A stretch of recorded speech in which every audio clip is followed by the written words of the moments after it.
पहला सवाल, हजरत मोहम्मद सल्लल्लाहु अलैहि वसल्लम का नबी बनने से पहले क्या पेशा था? 5, 4, 3, 2, 1. सही जवाब है तिजारत का। हजरत मोहम्मद सल्लल्लाहु अलैहि वसल्लम ने किस उम्र में तिजारत शुरू की? 5, 4, 3, 2, 1. दुरुस्त जवाब है 20 साल के उम्र में।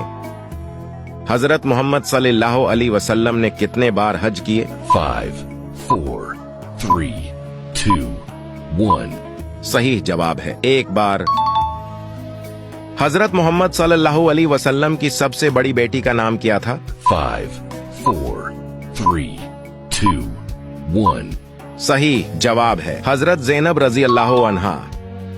हजरत मोहम्मद सल्लल्लाहु अलैहि वसल्लम के कितने बेटे थे? 5, 4, 3, 2, 1. इसका जवाब कमेंट में दो, देखते हैं कौन सही जवाब देता है।